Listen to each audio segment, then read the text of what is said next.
Welcome. This is Astrology Insight Now, a weekly forecast program with astrology and other ways to help you make the most of your week and to heighten confidence for daily life. It's run by Pamela Cuccinell, that's me, the astrologer, and I invite you to find out more about my work at insightoasis.com. I look forward to your joining us every week. Please share with your friends, and here we go. This is the second eclipse week of August 2026. So let me begin by speaking about August 24th, Monday, 2026. Now, the times I give you may need to be adjusted because I work with Eastern time zone. So just keep that in mind as you're listening to the recording. The week opens up with a void of course moon all day long. What does void of course moon mean? It means that the moon is not making any geometric aspects to another planetary heavenly body before it changes signs. So even though the moon is in the sign of Capricorn, so that gives it a certain energetic charge, it's not in dialogue or dance or challenge or any kind of conversation with another planet in the sky. So what that means is that it's very beneficial for you to know where the sign of Capricorn falls in your personal horoscope, because that moon is traveling through that area of life. It is also perhaps making some sort of geometric picture with something going on in your personal horoscope. But overall, the energetic weather when the moon is void of course, especially in the sign of Capricorn, is that there isn't that emotional glue that basically sets a charge as a catalyst, an emotional catalyst for someone to carry through with an idea, a vision, a concept, even a initial meeting of another person, relationship. That can change, of course, if the synastry, the alchemical chemistry of person A to person B is enough, and it really isn't that affected by the void moon, but it will show that maybe the relationship takes a while to gain traction. So what I mean by that is you might encounter a neighbor for the first time or a coworker, and it's just not coming together. There might be a lot of ideas, a lot of conversation about what may happen, and then it's flat, like whatever community organization thing the neighbor talked about, nothing kind of gets off the ground unless there's another conversation that takes charge when the moon is in dialogue with a planetary body and you both are feeling that energetic charge. But overall, when the moon is void of course, especially in the sign of Capricorn, general advice and wisdom is use this day for working on things already in motion. It's not a day that we want to approach a potential venture capitalist to invest in our project or to go on that date with that person you've really been wanting to connect with, even though you haven't met. As I said, things might be a little changed based on your personal horoscopes, but in general, use the day for working in things already in motion. Use the day in Capricorn, especially, for organizing, clearing the desk, getting things in place for when you get that next emotional, energetic thrust, because that will happen, but it will happen more likely or more in a more dynamic way on Tuesday, the 25th, once the moon enters the sign of Aquarius. But Monday, it's not like the day is a total, nothing's going to happen. It's just, it's a day when we tend to do things that are more routine oriented, uh, like crossing things off the list that we've been meaning to get done. Again, not starting anything new, but doing things that this needs to get done, restock, uh, figure things out. The thing about restocking, though, is you might shop and they don't have what you're looking for. That can happen with a void of course moon. It's definitely not a time to say, oh, let me go out and get that dress I need for the party, because odds are you're going to be frustrated. They won't have your size. It's not, you're going to get the dress and take it home and go, why did I get this? Because there's just not that emotional glue.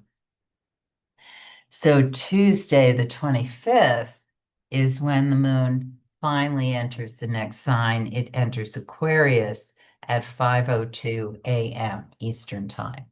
And once it's in the sign of Aquarius, we've got a couple of days that things are cooking.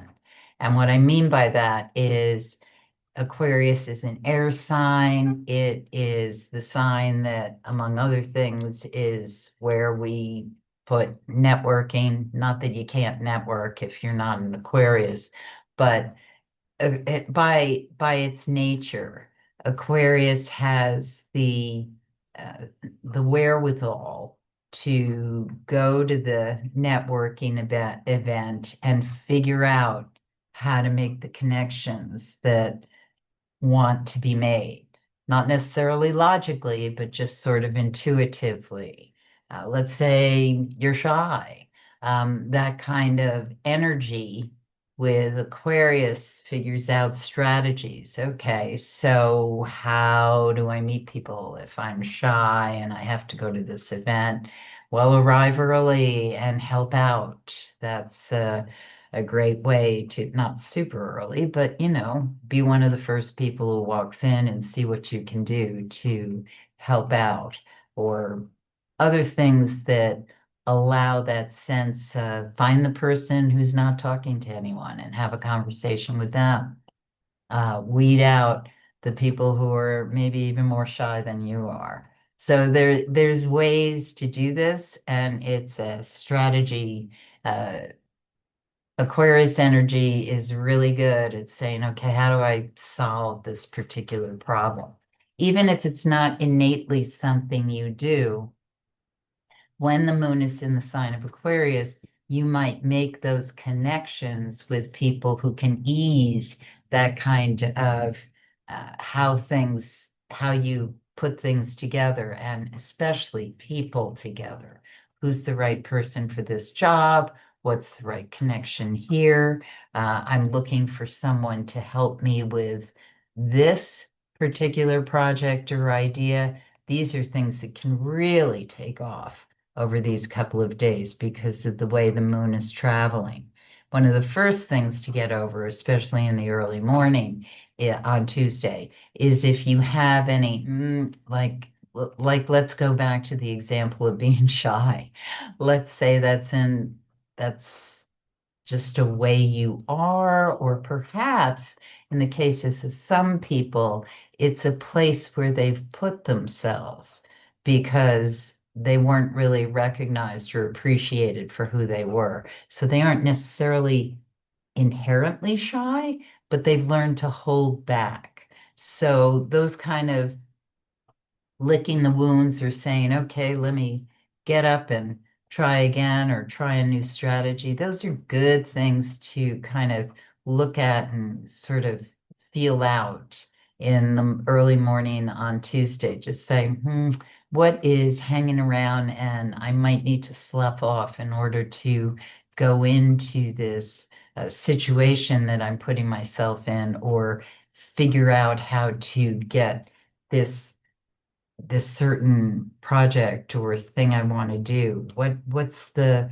thing that's holding me back? And is that real, or is it a habit, a pattern? a old message that I want to look at and figure out, how can I trick myself? Because sometimes that's what we need to do. How can I trick myself or give myself enough comfort to pass through that particular hurdle that seems very difficult, but it may very well be about pushing through an old pattern or an old story or some messaging that really doesn't apply today.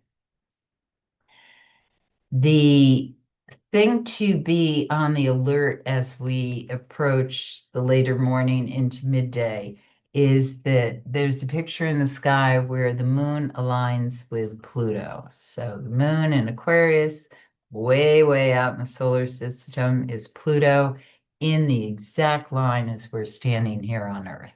And when those two energies come together, it can be intense. So for people who have Moon Pluto aspects in their horoscope, there can be a kind of feeling that things are coming to play with a sense of, am I is there a power struggle I'm working with? Is there a sense of I'm feeling manipulated or I'm something is not being revealed to me, something is being kept from me. Again, we want to look at, is this an old pattern? Is it real? Or is it something that, well, it is real if you're feeling it. That's absolutely real.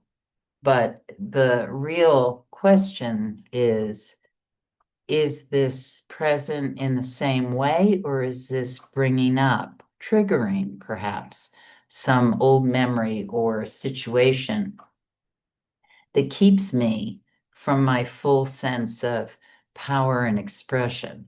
Because Moon Pluto is actually tremendously transformational energy, but not if we're feeling like we're being pulled by it or we're not conscious of it.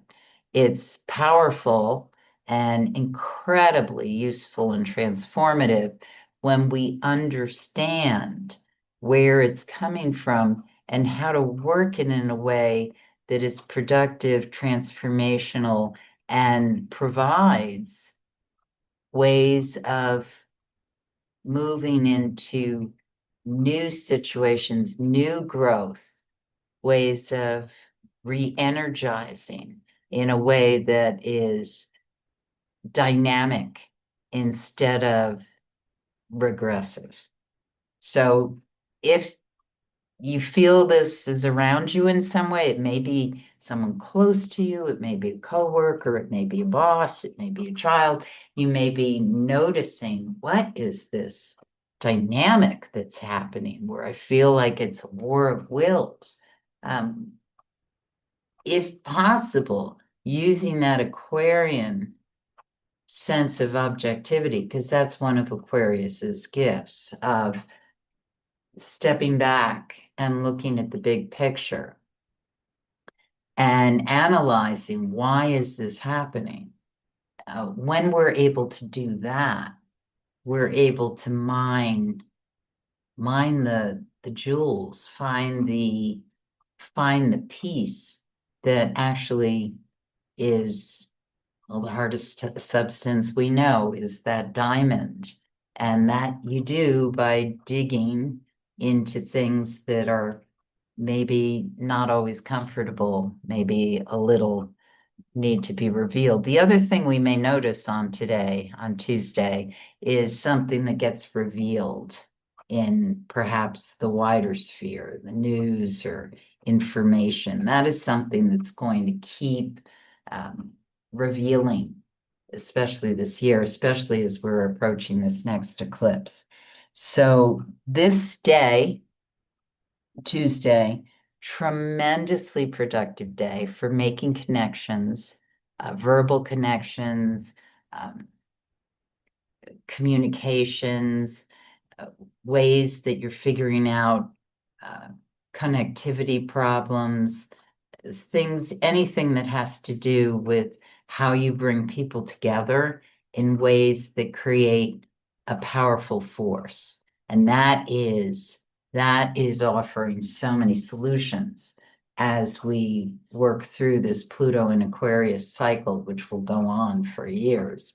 It's how do people come together, create transformation and change in ways that not necessarily are all like-minded, but that give space for all the voices. That's when Aquarius energy really works well in a humanitarian concept. It's like, what are all the voices, and how do we find a way that's for common good instead of one individual or a handful of individuals triumphing and ruling. That's not where we are at this point in time, nor will we be for actually the next couple of decades to come. And we're just on the threshold of these transformations. So powerful day, Tuesday, and it goes into Wednesday. And Wednesday, especially if uh, the evening before or the early morning, we sort of really focused in on what the priorities are and where we want to go with something, because it can feel that Tuesday can be tantalizing with so many ideas, so many thoughts, so many potentials, so many ways it might go. But it's very important to narrow down, where is my focus? What who am I going to be working with? Okay, I've met 25 people and this is amazing, or we've got this great idea. How do you pair off or winnow down so you can focus on what is the intrinsic piece that you're bringing in and you can contribute so that you can really align yourself or make something happen in a way that is quite targeted. And regardless of if you're working on like a big community project, or you're alone working on something in your office or studio, you want to narrow down to the core, to the essence of what is it that you most value and care about to get across or to make happen or to focus on. What do you love the most? And cook that. You want to just pay attention, season it right, put all the um, love and energy into it. I just, so many times, I'd make something and somebody'd say, you know, what what'd you do? What are the ingredients? Why is this so fabulous? And I said, well, the most important ingredient, of course, when you cook is always love, always. Whether you're cooking for yourself or for a huge party of people, it's like you put the love in it. And that's the juice over these couple of days. I mean, it always is, but these couple of days have an extra emphasis and kick to it where we can totally resonate that. And it's super juicy and intense from basically dawn into when the moon goes void of course at 5:59 p.m. on this day, on Wednesday. Just absolutely terrific for whatever activities, bonding, or focus you want to put the love into. The other thing that you want to keep in mind, of course, is that because the eclipse is coming, we we really benefit from adaptability and being open to changes. So let's say you've been working on something that started a couple of weeks ago, or even longer, and it's like, whoa, now this came in, or so and so is leaving, and how do we pull it together? Be adaptable. Adaptability is what allows the innovation, the inspiration, and the sparks as we're going through this eclipse season.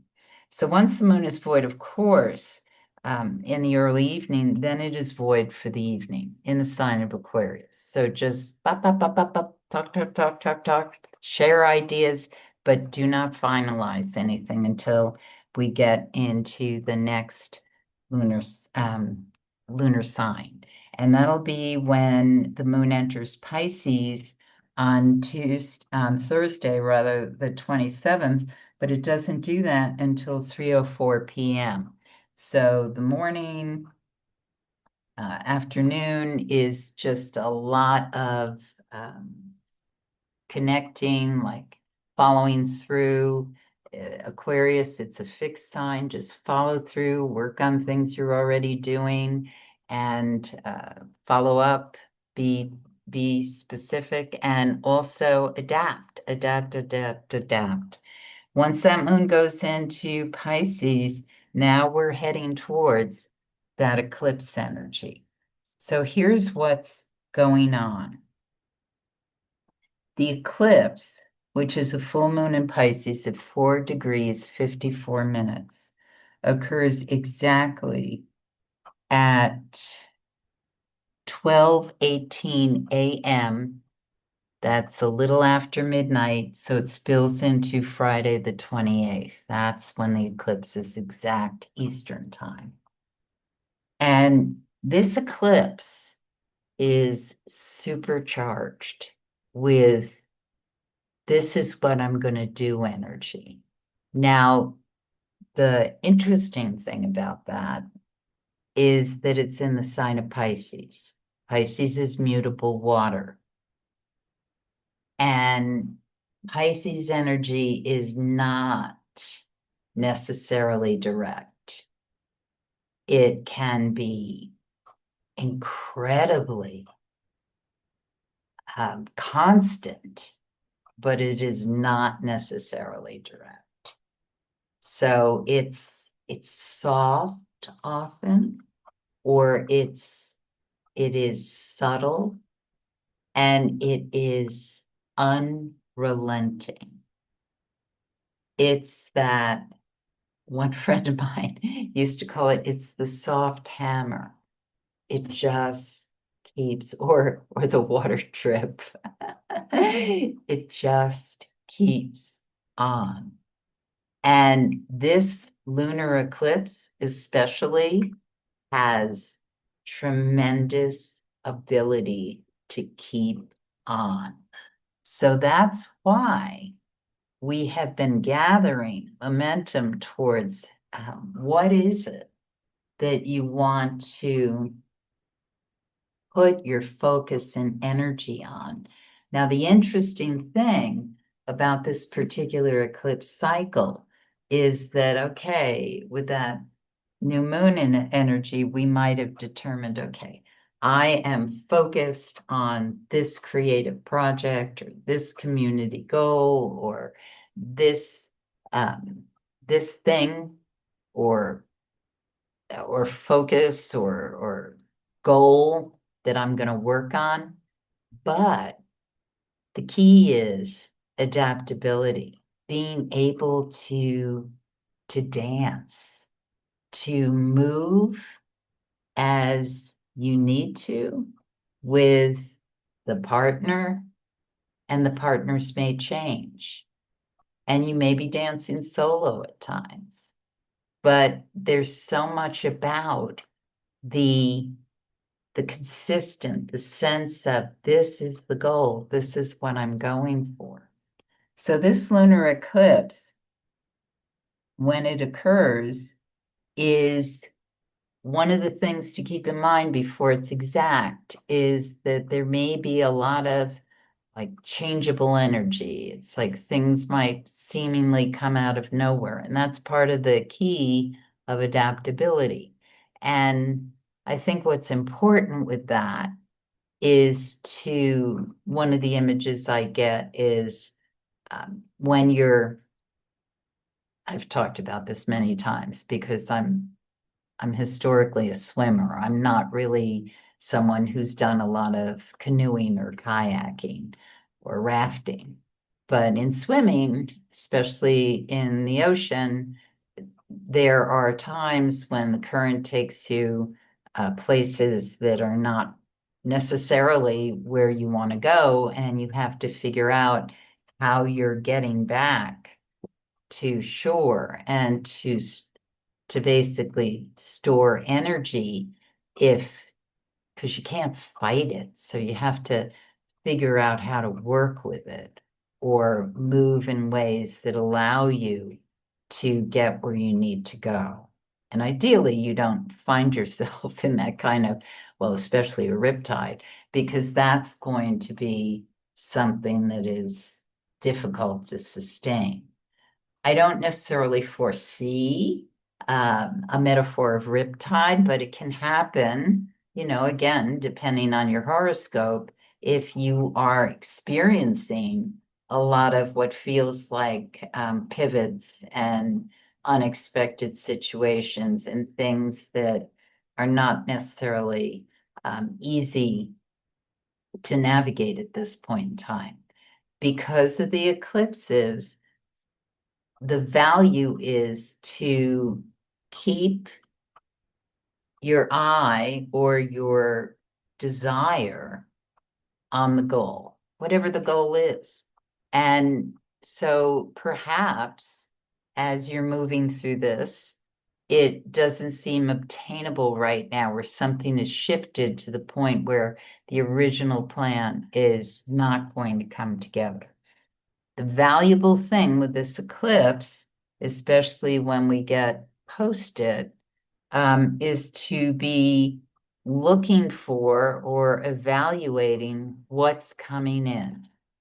And with whatever surprise, switch, detour, upsets came your way, think in terms of, okay, maybe I need to coast for a while and evaluate and see how I can move this in another direction or move in the direction I want to move, but with a different strategy and plan.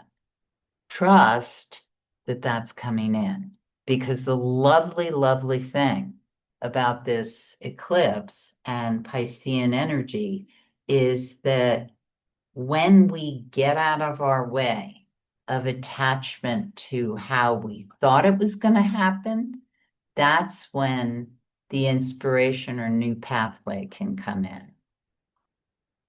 And that possibility is very available because this particular eclipse presents us with a buoyancy of drive when we allow ourselves that grace, that ability to move in to the next transition, the next gear, the next opportunity. And nothing may change for you. You may be just cooking along and everything is still in process, but perhaps acceleration increases or it needs to slow down a little. So just be open to what may come your way to suggest a more graceful way to move fluidly through whatever the desired concept or goal may be. The moon goes void, of course, at 12:14 p.m.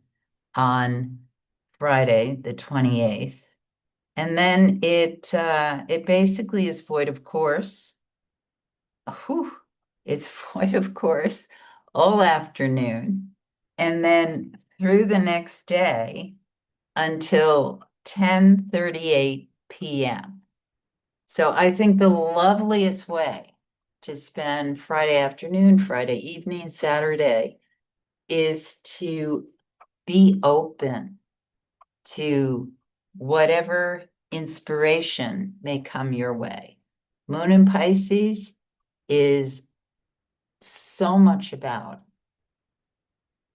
tapping in to dimensions other than what we can, feel and touch. Put yourself in nature. Go to a museum. Listen to music.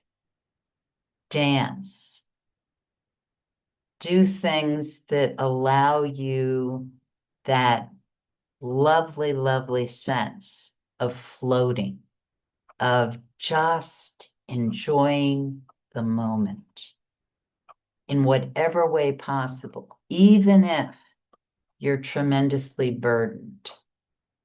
I've talked about this on and off. There were years I was doing tremendous caregiving between parents, mother-in-law, and my child actually was kind of minimal work compared to the others.